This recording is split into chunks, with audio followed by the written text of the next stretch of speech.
मुंबई में मीडिया से बातचीत के दौरान सांसद संजय राउत ने उद्धव ठाकरे के आगामी दौरे को लेकर प्रतिक्रिया दी। उन्होंने कहा कि ठाकरे 3 दिनों में 5 लोकसभा क्षेत्रों का दौरा करेंगे, जहां कथित तौर पर गद्दार सांसदों के क्षेत्र शामिल है। राउत ने दावा किया है कि इस दौरान शिवसैनिकों की उपस्थिति सीमित रहेगी और केवल निष्ठावान कार्यकर्ताओं से मुलाकात की जाएगी। चलिए जानते हैं राउत के विस्तृत बयान। महाराष्ट्राच्या राजकारणात काही घडत नाही, तेच तेच आणि तेच तेच.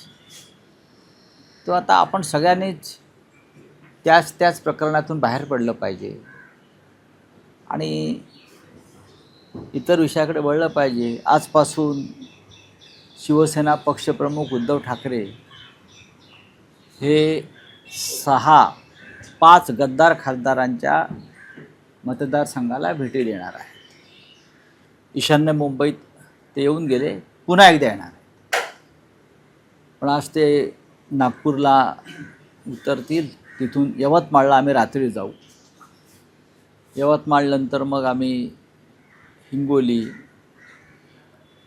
परभणी, धाराशिव आणि मग शिर्डी 29 तारखेला अशा कार्यकर्त्यांच्या बैठका आणि मेळावे आहेत.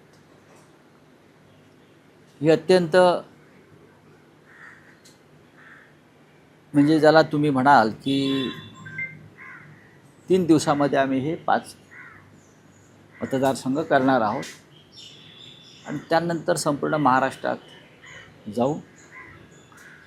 शिवसेनेचे कार्यकर्ते आणि मतदार हा जागेवरच आहे. 5-6 लोक जर कोणी गेले असतील तर त्यांच्या पुरतं. आता या भागात तुम्ही आहात, एकही शिवसैनिक गेला नाही. मला दाखवावं की एक शिवसैनिक गेला. यवतमाळ एकही शिवसैनिक गेला नाही. परभणी शिवसैनिक गेला नाही. हिंगोली एकही शिवसैनिक गेला नाही, पदाधिकारी गेला नाही. शिर्डी एकही शिवसैनिक गेला नाही. तर अशा निष्ठावंत शिवसैनिकांना, पदाधिकाऱ्यांना भेटून आम्ही परत मुंबईत येऊ आणि पुढला दौरा. उद्धव ठाकरेंचा दौरा सुरू होतोय आणि त्यामध्ये बातमी येते की पुन्हा 3.0 टायगर ऑपरेशन टायगर जाणार. काही 4 आमदार एकनाथ शिंदेंना भेटले आणि ते म्हणतात की काय एकूण 12 आमदार आहेत जे अलीकडच्या काळात शिंदेंना भेटले. 4 आमदार भेटले, पण ते म्हणतात आमच्या बरोबर 12 आमदार आहेत. ठीक आहे, त्यांनी 12 सांगू द्या किंवा 22 सांगू द्या. आमदार आता परवा महाविकास आघाडीची बैठक झाली, त्याच्यात काही आमदार उपस्थित नव्हते. त्याच्यामध्ये शिवसेनेचे बहुसंख्य आमदार होतेच, काँग्रेसचे होते. काही लोक सभागृहात अडकले, काही लोक आंदोलनात, त्याचा रोहित पवार आंदोलनामध्ये होते कुठल्या तरी. तर त्याच्यामुळे कसं आहे की आता हा विषय जो आहे, आता कदाचित त्यांना आता काही पुढे काम राहणार नाही का, सगळेच फोडणार आहेत. ते एक दिवस ते देवेंद्र फडणवीसलाही फोडतील, ते कोणालाही फोडू शकतो. देवेंद्रजीला फोडतील. मग आज उद्या सांगतील आता मी चंद्रशेखर बावनकुळेंना फोडणार आहे. मला बावनकुळे आत्ताच भेटून गेले. काय असं ते करू शकतात.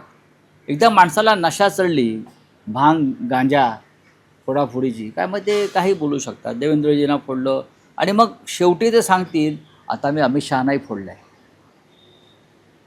अमित शहाना देवेंद्र फडणवीस यांच्या विरोधामध्ये फोडण्याचा त्यांचा प्रयत्न चालू आहे, हे सगळ्यांना माहिती आहे.